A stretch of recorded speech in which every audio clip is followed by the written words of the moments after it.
Welcome to this month's Town Administrator's Report. I'm David Watts Jr., and with me is our Town Administrator, Steve Mayo. Steve, welcome. Welcome. How are you, David, today? Doing well. We finally have May weather. May weather, maybe June and July, but tomorrow's going to be August. Everyone's going to be complaining it's too They already hot. started yesterday on day one. They were already going, it's too hot, you know. But we went from very cold to very hot, very suddenly. So we were both on the right side of being wrong about town meeting. We were mistaken. Maybe misunderstood. Maybe we said two. At least we're on the correct side of it. Yes. You know, it didn't go to 4. Right. But it was another averagely attended, Well, except for the very beginning waiting the very for beginning, Walton. you know, I think I am happy that the budget presentation was voted on by 400 plus people, which is great. That's not always the case. Right. I think that again, you know, town meeting is, it's kind of like it's like a box of chocolates. You never know what you get till you bite into it. So, you know, each town meeting has its different aura about it, its different style, its different items you can take away from it. But you know what? Going through, 28 articles, 27, 29 articles in 2 nights, with I think some pretty good in-depth discussion on some of them. Some of them, no discussion on, which always amazes me, and we will talk about that as we kind of go through the articles mentally and or actually verbally here today. But you know, town meeting is, and I tell my staff it's our Super Bowl. It's, you know, let's get out there, let's present what we're doing together as a community and how we're funding it and how these things are going. So. Right. I was very pleased to get it done in 2 nights. You're always, when you're in that second night, you're going to say, let's forge ahead. And we really weren't there that late on the second night anyway. No, not at all. Not at all. It was good, and I think, you know, justice prevailed. I think the articles went well, and there was some good discussion. And who would have thought that we spent the most time discussing the plastic bag article, probably in time. Maybe the budget was a little bit longer in time, but we spent longer on that than we did on the 3 marijuana articles combined. Then the, you know, a $6 million bond issue for changes to an elementary school. Right. So which interesting. Before going in, the Walton School and the 3 marijuana articles seemed to be, among most people, the ones that they thought would draw the biggest crowds. Right. And admittedly, And longest discussion. And admittedly, Walton did. 3/4 of the people voting on the budget were there for Walton. Yeah. And once that was disposed of, they were gone. They were gone. Yeah. But and that was disposed of very quickly because that was Article 12, and Dan Lieberman got up and move it ahead of Article 2. Yeah, that's an interesting dynamic of town meeting, and it's allowed. So no one should think that was an unallowed act. Yeah. Any article at town meeting under our system and under Robert's rules, by vote of 2/3 of the body, can be taken out of order. Right. So that did occur. Very little discussion on it. I have to say, personally, myself, I understand when it happens.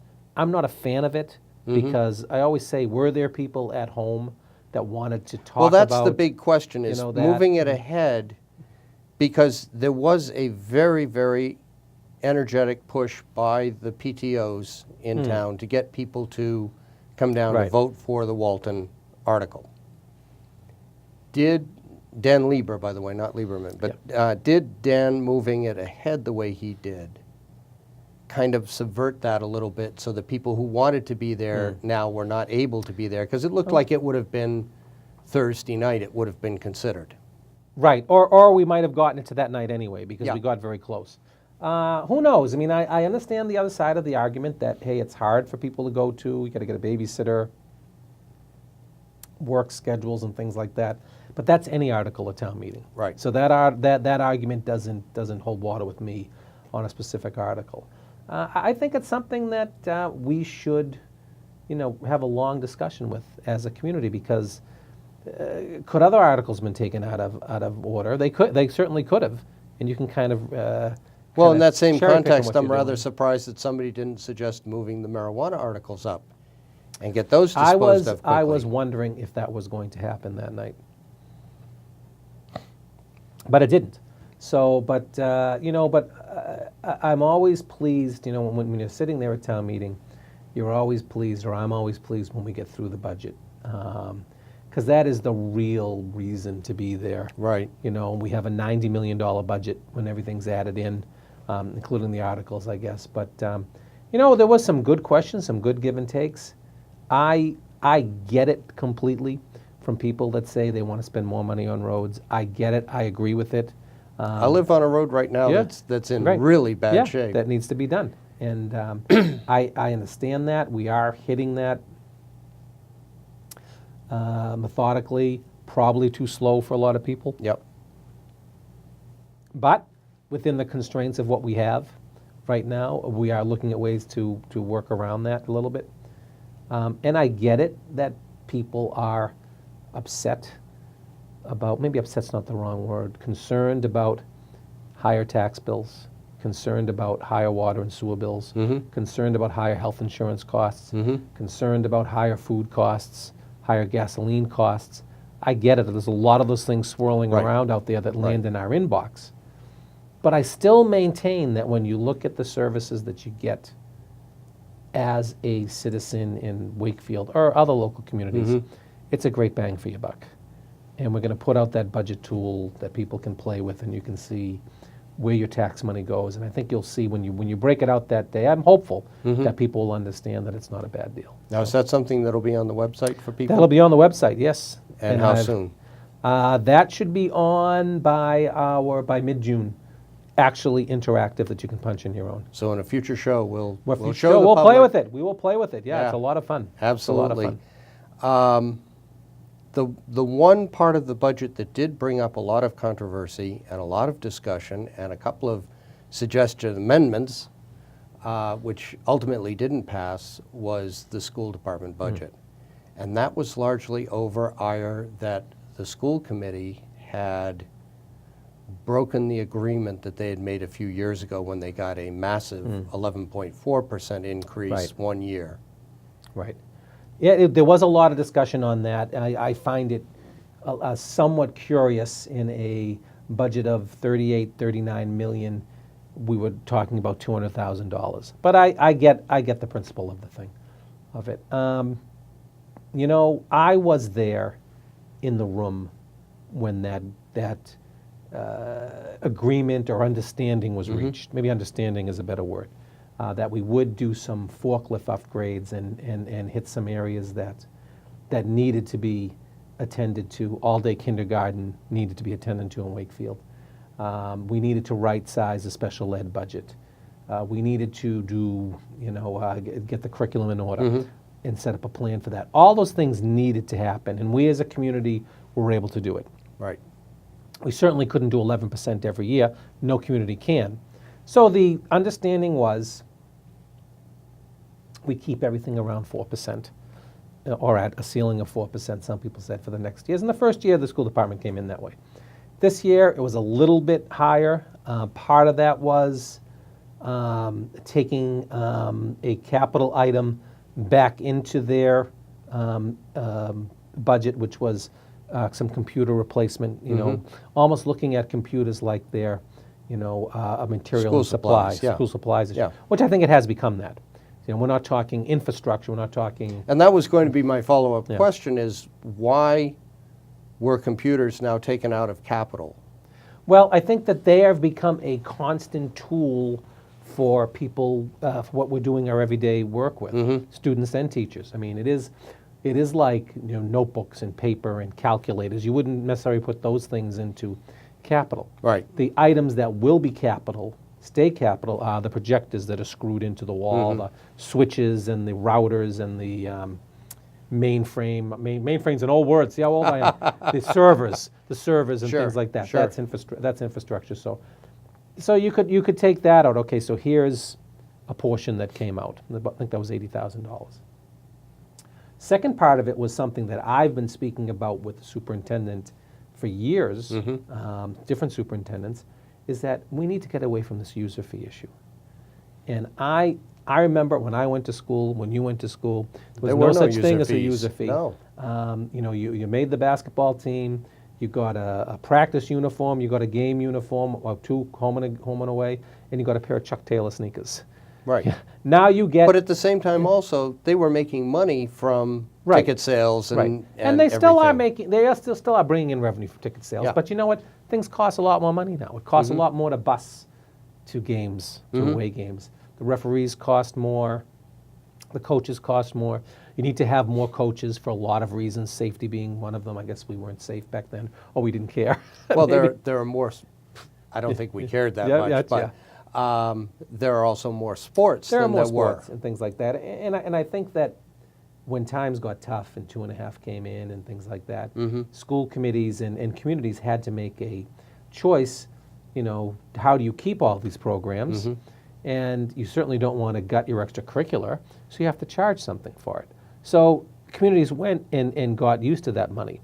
So we need to wean off of that now. So this was step one, and I think we go to step two, and we have a community conversation about it, and then we go it down. I'd like to see them eliminated for a number of reasons, but number one is that I think that the extracurricular experiences are really what make it for a lot of kids. You don't know that kid that's in the art club or the music, what that's going to do for their self-esteem and bring them up. You don't know the kid that made the football team and is part of a whole unit that is going forward and winning, and maybe that person isn't the quarterback or the running back or the star receiver, but he's making the key block and he's learned to be part of a team and to be disciplined. So I think that all of that adds together. So when you think about that, okay, so you have the computers, you have this. You also have a portion that was going towards creating, perpetuating this curriculum program, and you have to put, some items in there. So when you put all that together, we weren't talking about a lot of money, over that. So I came to the conclusion personally, and I think the Board of Selectmen, a majority of them felt the same way, that there's a lot of good things going on here. We can do it. We do need to be vigilant, but in this case, it wasn't that big a leap of faith. Okay, there was a very spirited discussion at the Finance Committee and under the same genre. Well, there were indications there was a breach. Well, there was a split. Of sorts. There was a split. Yeah, there was a split in the Finance Committee as to how they felt about this particular part of the budget. Right. I think that no one on the Finance Committee felt that the items that were being included weren't good items. I think it really said, can we set this sort of a precedent when we've already agreed to it? And there was a lot of talk about that. And I think, a lot of us in there, came to the conclusion, that it was okay and it was a good thing to do. I think that going forward, we need to kind of take away that breach, or breach, to use your word. And I think earlier on in the process, starting as early as September or October, we'll have some more joint discussions between the Finance Committee, School Committee, and the Board of Selectmen, because I maintain that this town works best, municipal government works best, when all three of those elected bodies, elected and appointed bodies, are working together and are on the same page. Not that they agree with everything, but that they're kind of moving in the same direction. So I will say that that's a great learning experience for us to move forward and make that happen. But you know what? To have a lot of discussion about the school department budget, that's not unusual. That's happened for years. Yes, but not quite to this extent. Not quite to that extent. Yeah. And I think it was a healthy discussion in the four corners of town meeting, that people came and, first of all, even had a memory of the agreement. Outside of the school committee, the selectmen, and the finance committee, but also how they could possibly approach it. So yes, the amendments that were proposed failed, but at least people were trying to find a middle ground. Yeah, I got that, and you know what? It was very again you take what you can get at town meeting. Yep. The other area that kind of surprised me, the discussion on in the budget section, because I had anticipated more questions in different areas, was the whole veterans issue, and I think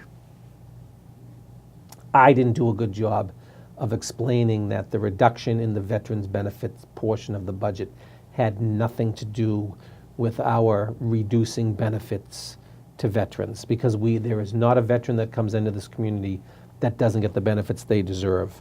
That's been our long-standing mantra, and if we need to move money from another department or go for reserve fund transfer, we've done that 50% of the time.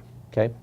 However, right now, because of the mix of the veterans that we have, and some of the aging veterans that are no longer with us, Right. the veterans benefits that are actually projected now in budgeting, you do a projection and you see Right. what do you have and we have, that's actually lessened. So really, to do a true and accurate budget on what we anticipate, that's why that number came down. Wasn't that we're looking to Right. to not give anybody money. So I think that question got a little bit out of the norm, and I'll take the responsibility. I didn't explain that well enough at town meeting to do that. But other than that, the other thing that people had concerns with, and I have them too, you have them too, is your water and sewer bill. And I get that. Believe me, I get that. Half of your water bill goes to the MWRA. It's the way it is. And they set the rates. And they set the rates. Without the towns being able to say, exactly. Whoa. Right. Hang on. We have to set ours to make sure we can do everything. Right. And 3/4, probably more, a little bit more than 3/4, 77, 78% of your bill goes to sewer, goes to MWRA for sewage. So that is a huge part of those bills. Right. But I don't think that, because the question was asked by one voter, why is it only 66 communities? And I don't think the answer was sufficient enough for the crowd. It kind of got glossed over. Why is it only the 66 communities? Well, they're the only ones that MWRA supplies water to. Right. And that was the enabling act when it happened years ago. Right. Now, I think the question could be, everyone uses Boston Harbor. Right. That is, why isn't that supposedly the cleanup cost that was passed on to the Why wasn't that 66 statewide? communities? Why wasn't that statewide in the form of a tax? Yeah. I know why, because if you're a rep out in Pittsfield, Mass, why are you going to raise your hand for that when your constituency is there? Right. So I get that. I understand why that happened. I think there have been so many meetings and so many attempts over the years to lower that MWRA cost. We do try. Yeah. Because that's becoming, again, like the Mass Pike tolls. Yeah, You know, exactly. the tolls that were supposed to end Right. that never do. Right. The Boston is clean. You know. The harbor is clean. Why do we still Right. have that? Why do you still have to pay to go over Mystic River Bridge? It was supposed to be to pay for the bridge. Right. Bridge has been paid for, but we still keep the toll is still in place. So- And now it's both ways again. Yeah, It used now to it's- be only now it's both coming ways in. again. Now it's in and out. It's a double whammy. So yeah. I get the frustration, and I think that a lot of it is, or a portion of it is, what's going on nationally. And listen, we're here. We're the people that you can look at. You can't really get your hands on your senator or your U.S. rep. Not many people can, but we're local, so I get that. The three articles on marijuana were also, like the Walton School predicted, to cause an overflow crowd, which didn't materialize. Didn't materialize. In no. fact, I don't think anyone came in especially for that one on Yeah. Thursday night. Yeah. It was generally the same crowd that started the evening at 7 o'clock. I agree. So that one may have been overestimated as far as interest. Yeah, it is funny on that one is that we heard anecdotally that there was a contingency that was going to that was against the ban, that there was a contingency that felt that this was first of all, that marijuana is legal in Massachusetts. It should be available recreationally or commercially, however you want to say it, and that Wakefield is missing the boat on not having it part of their business development plan. I heard anecdotally that there was a contingency that was supporting that. I never saw that No. at town meeting. You didn't They hear didn't that show at up? all. They didn't show up, or they don't Right. exist. Right. Or they showed up and didn't say anything. Now there's no doubt about it that our leadership team, led by the chief of police, our substance abuse coalition, health director, the schools, myself, all see the effects that this type of commercial marijuana business has had on communities where it is happened. I mean, there is Particularly Colorado. Colorado. Yeah.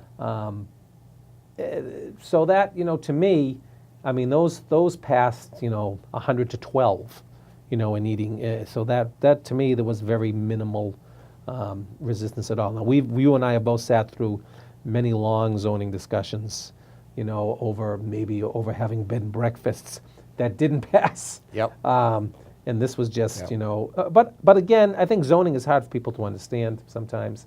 This was an outright ban. It was easy. Either Right. you wanted it or you didn't. There wasn't a lot of nuance they Right. had discussed. It was yes or no. And it's not permanent because part of the wording was we're waiting for the state to eventually get its act together well, I based think, on the right. I think it's permanent. referendum It's last permanent November. now. It's maybe permanent for the next 2 years. But you're But right. there's zoning still can change. regulations that Right, they have to right. put in place that they haven't You're yet. absolutely right. You know, and we're still waiting on them to do that. One thing that amazed me, several years ago, we had a long and boisterous debate about, without any foundation whatsoever, adult entertainment. And we, as a town, voted for adult entertainment to be districted out Audubon Road.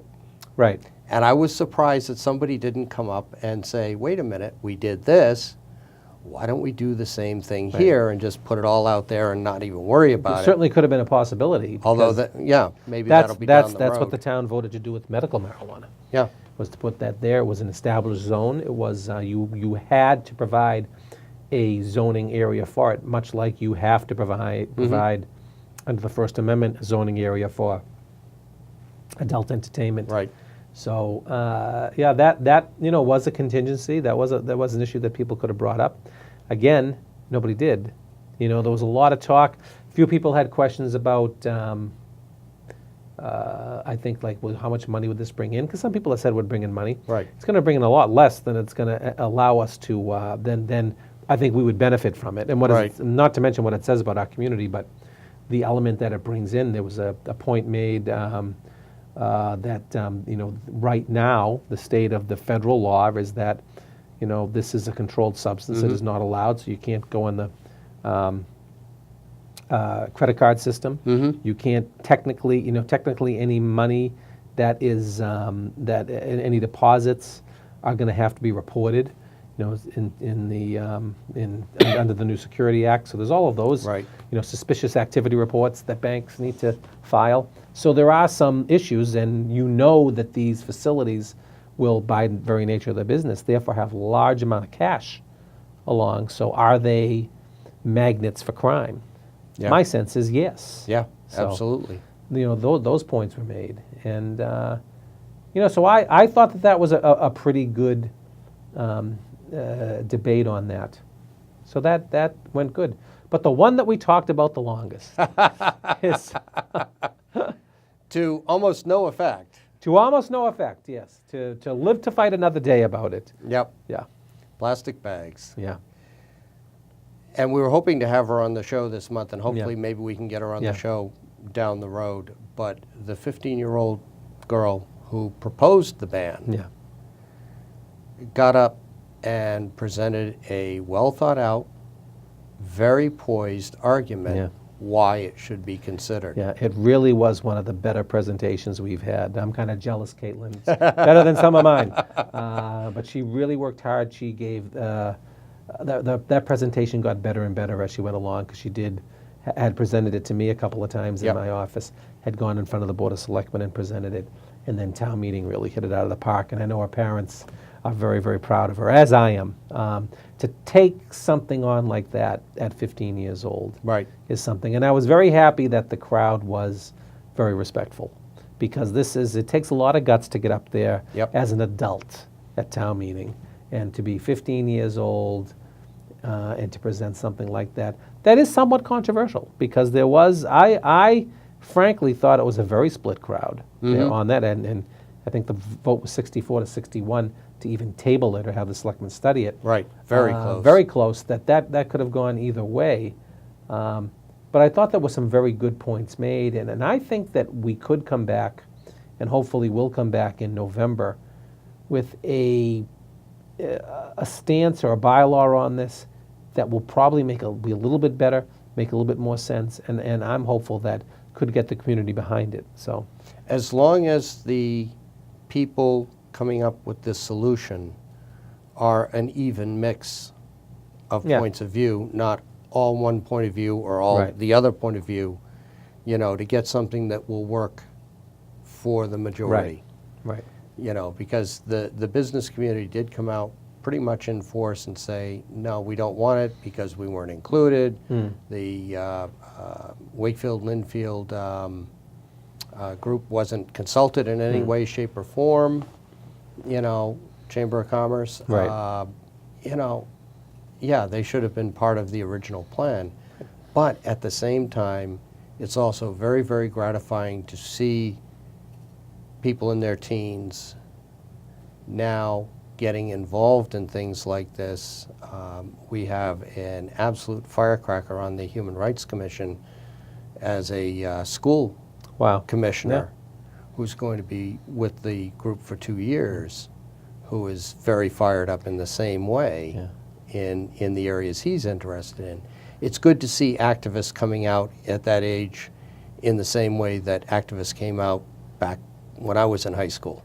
Yeah, and then we have the youth action teams, set up through the Substance Abuse Coalition at the high school, and really not only saying things that we should be saying no to. You say no to drugs, no to alcohol, no to bullying, excuse me, no to these things, but also say yes. Say yes to having positive parks. Yes to celebrating the successes of these kids. Excuse me. Very gratifying. Very gratifying. And hopefully we'll have a future show that we can feature some of these kids on and introduce them to the town, because they're going to be a force coming down the pike. They're going to push us all out in a few years. I said to Paul Broder the other day at the Youth Action meeting, I said, I think this kid lives in your district. I said, you better watch out. And he said, I think he does. But I think it's great, and I think that there's always something good that happens. I mean, I am somewhat concerned with, and I've talked about this with my area managers and mayors around here, I'm very concerned with the partisanship that we're seeing, which really is going to prevent... And the rancor. And the rancor. Yeah. But really prevents cities and towns from doing their job and providing services to people. It doesn't matter. I said, Mayor LaGuardia in New York said there's no Democratic or Republican way to fix a sewer line. And I believe that. Right. You get down and you get the work done. Right. So seeing these young people kind of, who knows what they are, who knows what their parents are, who knows what anything is about them. Right. But they're trying to make their corner of the world a little bit better. And that's what it's all about. And it's so gratifying and so much fun. And we're going to have to leave it on that Perfect. positive note. Positive, yes. Yep. Thank you for joining us. Steve, thank you again. Thank you. Great time. We'll see you next month.